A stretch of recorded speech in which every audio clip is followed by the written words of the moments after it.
You are welcome to Maths Solution. My name is Justice Johnson. If this is the first time you are joining us on this Maths channel, please, I would like you to consider subscribing. And when you subscribe, you will see a bell icon there. Click on it, and it will display a bell. And once you click on the bell, the reason for that is so that you will receive notification each time we release our videos. We do release videos every Tuesday. All right, now let's go into the lesson for today. Today we shall be looking at the future value of ordinary annuity in business mathematics.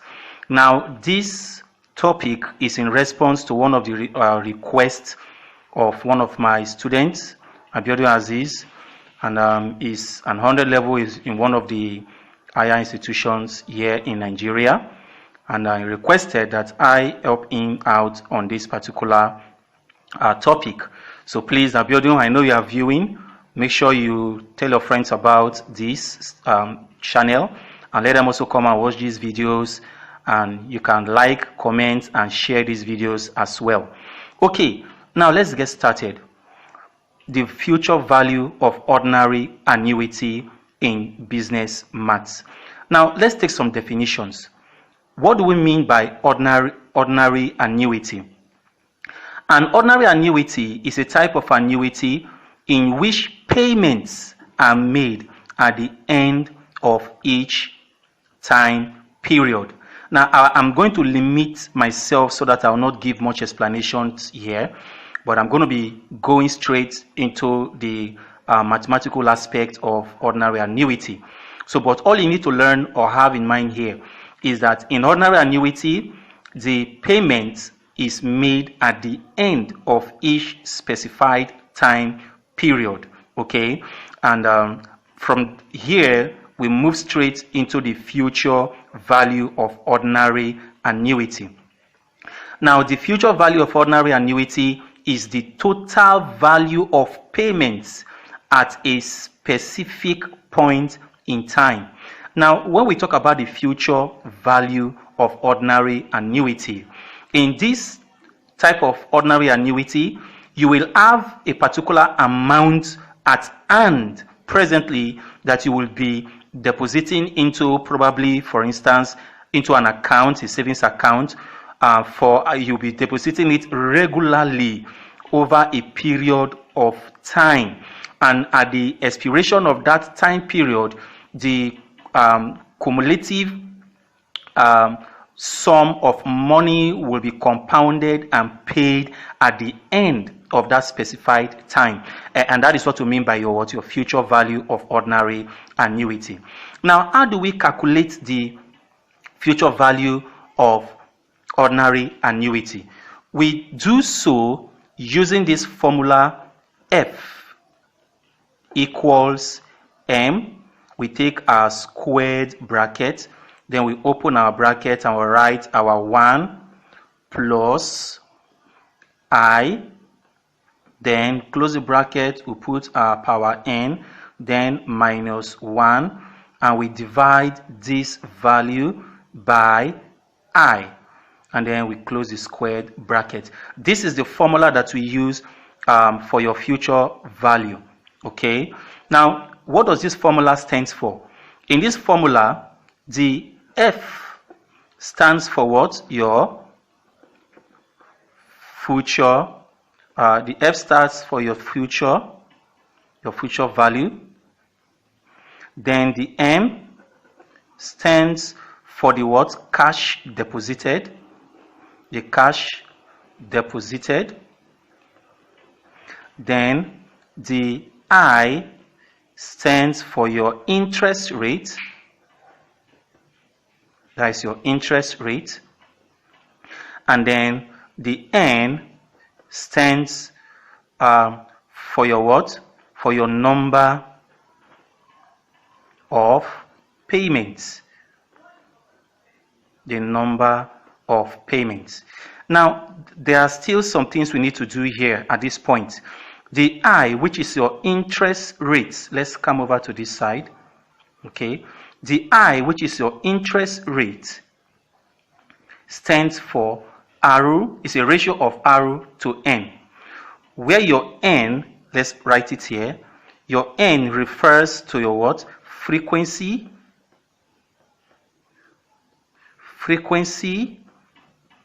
of payments, compounded in a specific time period. So your N represents the frequency of payments compounded in a specific time period. Okay, so our N, which is the number of payments, can be calculated by multiplying N by T. Our T stands for your what? For your number of years. That is what the T stands for, the number of years. Then the R stands for annual rate. So these are the things you need to know for now concerning the future value formula. And this is the formula we will be using to calculate future value of ordinary annuity. Now let us take some examples. Let's start with the first example here. Now in the first example here, we are told in example 1, a man deposits 50,000 naira in a bank account, paying 15% at the end of each month for 7 years, compounded monthly. Find the worth of his account at the end of 8 years. Now, if you check out this question, we are going to get out the parameters from this question. So we take the solution. Now, what do we mean by the parameters? Let's start with what we have here already.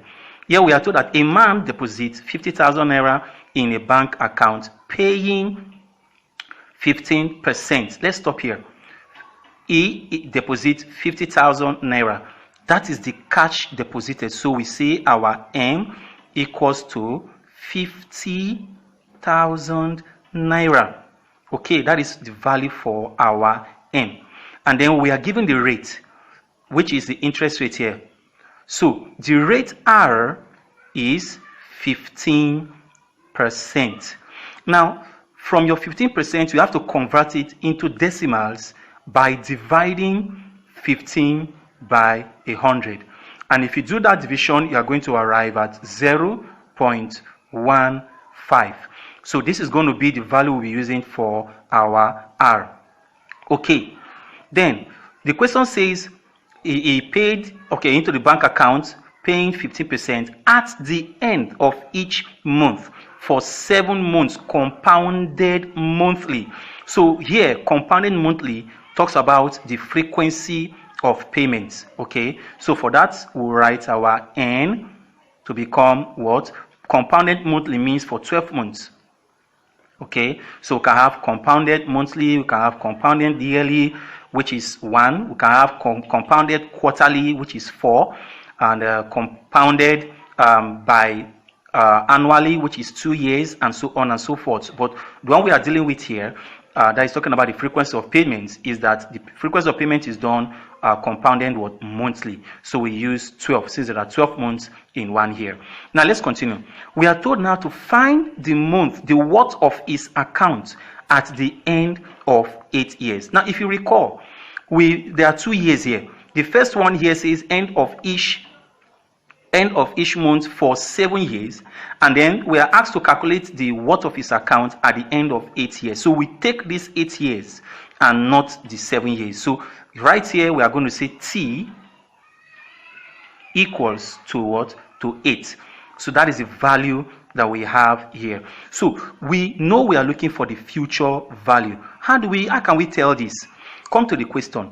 A man deposits 50,000. You see, he has a particular amount at hand presently, which he is depositing at a regular interval. Okay, so this money over a spread of 8 years will amount to something, and that thing it will amount to is the future value that we want to calculate now.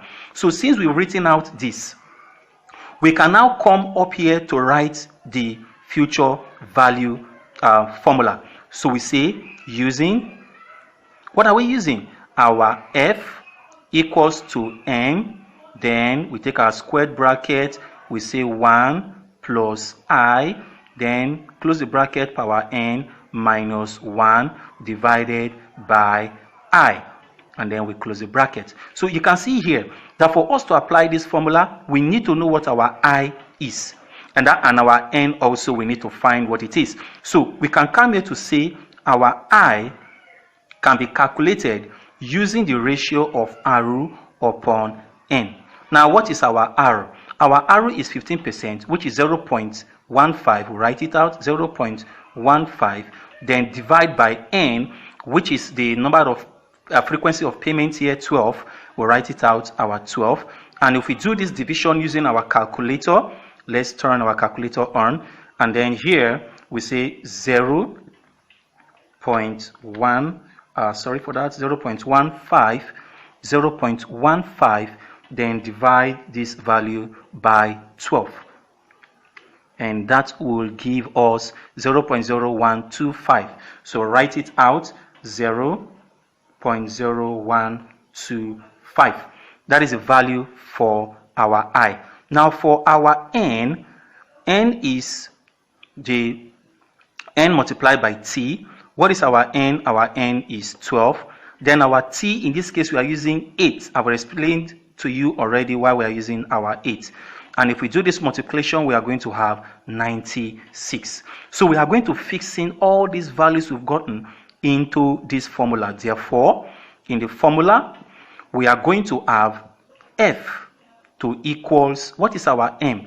Our m is 50,000. Then open the bracket, then we say 1 plus our I. Our I is calculated here as 0.0125. We close the bracket. Then our n is calculated here as what? 96. So write out the 96. Then minus 1. Then we divide this by our I, which is 0.0125. Now for the sake of time, I am quickly going to solve these questions here using our calculator, okay? But before then, let us add up 1 plus 0.0125. That will give us 1.0125, then power what? 96, then minus 1, and we divide this by 0.0125. We close the bracket. Okay, so the next thing we are going to do is to write out our 50,000. Take our scientific calculator, and we are going to use the scientific calculator to solve this very quickly. So 1.0125, 1.0125, then power 96. Now how do you press the power 96? You see this sign that is here, you press it, okay, and then you press your 96. This is your 96, and you will have something like this, okay. Then minus what? Minus 1. So what we've just done now is to use our 1.0125 power 96 minus 1, and we'll press our equals to, and we'll have this value. Now this value we have here, we are going to divide it by 0.0125. So we say divided by 0.0125. And if we do that division, this is what we are going to have. We are going to multiply what we have there, which is 183.641. We are going to multiply it with 50,000, as you can see here. Now, if you multiply this value we've gotten here, that is times 50, then 1,000, that is times 50,000, then the final answer we are going to arrive at will be, as you can see here, 9,1 9182, then we have 052, then 0.97.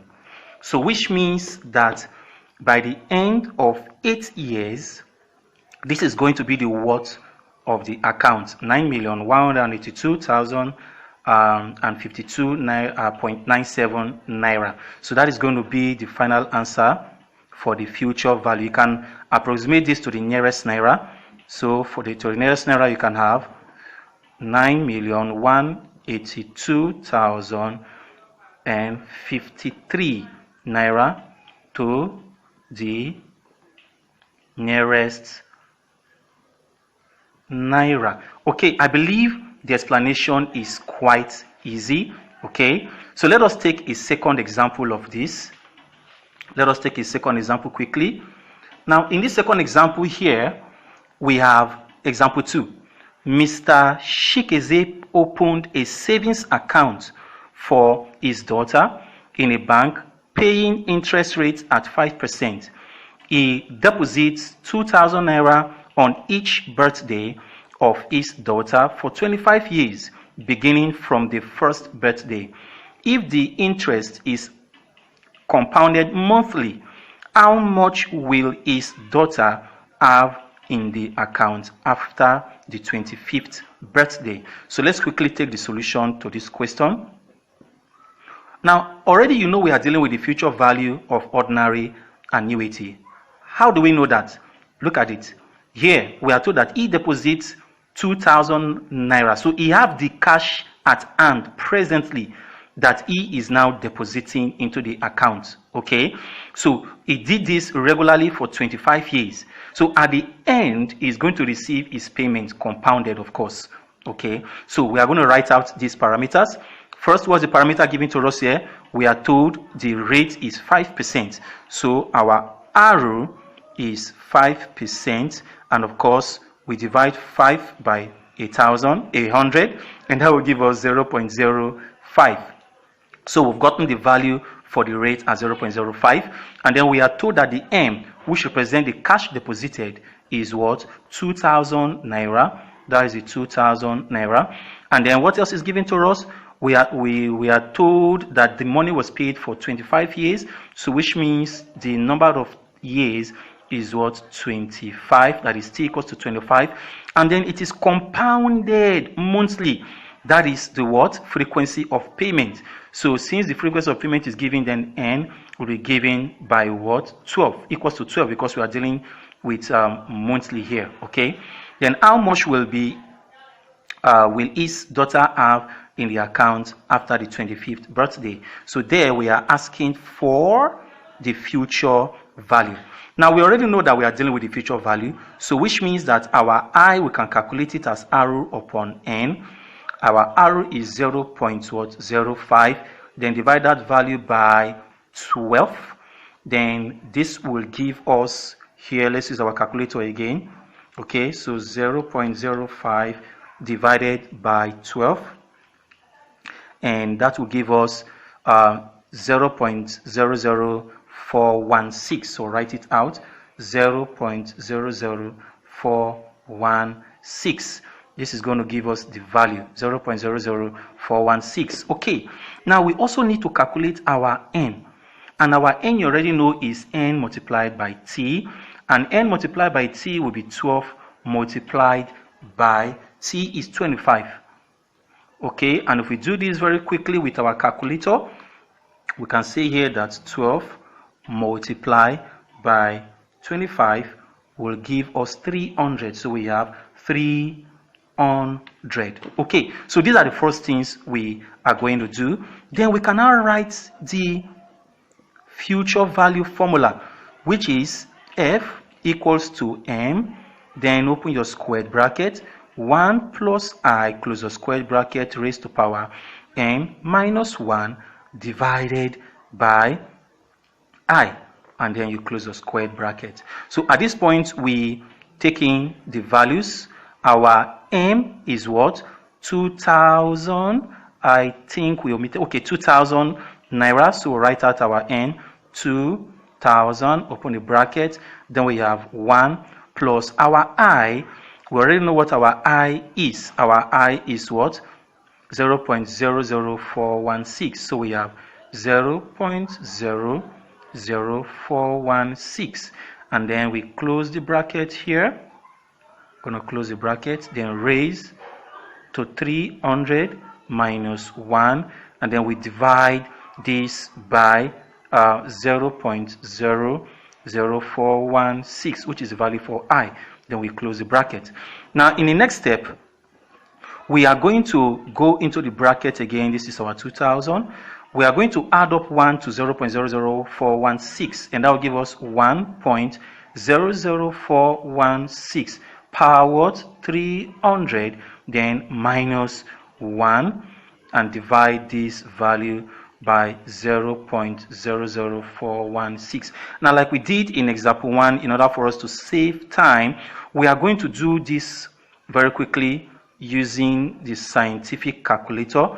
So in our scientific calculator, we are going to have our 1.00416, which is a 1.00416. Okay, then power, press this value here. This symbol is for power. Then power what? 300. That's power 300. Then minus 1. The minus 1 will give us this value you are seeing here. Okay, now what we've just done is this. Okay, we need to divide this value here by 0.00416. So we are going to press divided by 0.00416. Okay, and then we press equals to, then we are going to have this value 594, write it here, times 594, then 0.7988, and we can stop there. Then what are we going to do? We are going to multiply that value we've just gotten by what? 2,000. Multiply the answer we've gotten by 2,000, and of course you are going to arrive at F to become 1189. That is 1189, then 597, then we have 597, then of course we have 0.90, and then this is going to be the final answer to the question, which is about 1,189,597.90 kobo. That is going to be the future value for that particular money in the account. I hope you are catching up with what we are doing. Let's see if we still have time to take one more question. I think we do. Let's quickly take this question 3. Now in question 3, we are told here that how much will be saved in 20 years if 2,500 naira is deposited into a savings account at the end of each quarter if the bank pays 12% compounded quarterly. Now you should bear in mind that we are dealing with the end of each quarter, end. And don't forget what ordinary annuity is. It has to do with the payment that is made at the end of an agreed time or a specified time. So definitely we are dealing with your future value of your ordinary annuity. So we go straight to take the solution very quickly. All right. Then we write out the parameters. Now, what are the parameters here? First, we are given the we are given the time, the number of years. So our T will become 20 based on what we have here, 20 years, and then the cash deposited M is 2,500, and not only that, we are also told that this amount is deposited into the savings account at the end of each quarter if the bank pays 12%. So the rate here is 12%, and if we divide 12% by 100, it will give us 0.12, and then we are told that this 12% is paid compounded quarterly. So which means the frequency of payment n, quarterly means 4. Okay, so n equals to 4. So these are the parameters. And once again, we are required to look forward our f, which we do not know. So there are things we need to clarify here. For instance, we need to get the value for I, which is the ratio of R to n. Our R here is 0.12. Then our n is 4. And if you do this division, you have 0.03. Then our n, which is the number of payments, is nt, which is 4, multiplied by t is 20. And if you do that multiplication, we are going to have 80. So these are the things we should do before using the formula f equals to m squared bracket 1 plus I power n minus 1 all divided by I, and then we do this. Okay, now at this point we are going to fix in these parameters into the equation. So we have f equals to our m, which is the amount of cash deposited. We have 2,500. Then we do this, open the bracket, 1 plus our I. What did we get as our I? Our I is 0.03. So write it out here, 0.03. You close the bracket. Our n, we got 80. So write our 80 in the power position here. Then minus 1, and we divide this value by 0.03, which is the value for I. Then we close the squared bracket. Now in the next step, we are going to add up what we have in the bracket there. So 1 plus 0.03 will give us 1.03. Everything power what? 80, then minus 1. Then divide this value by 0.03. Then we have this. Now quickly from here, we are going to use the calculator to simplify this and multiply the result by what? 2,500 to get our future value. So once again, we take our calculator, and in our calculator here, we take our 1.03, we press it, 1.03, then power what? Power 80. So that is what we have here, 1.03 power 80, then minus 1. This will give us this value that you see here. Then we are going to divide what we got there by 0.03. So we press divided by 0.03 and then equals to. Now this is the value we are going to have. So write this value 321.3630. We are going to multiply this value, finally this value we got here, we are going to multiply it out with 2,500. That is 2,500, and this will give us the final value for the future value as we have 803, then we have 407, 803,407.5.54 as the final answer to this question. That is the amount that that is the value for the answer. And I'm sure that you are following in these examples. So far, we've talked about the future value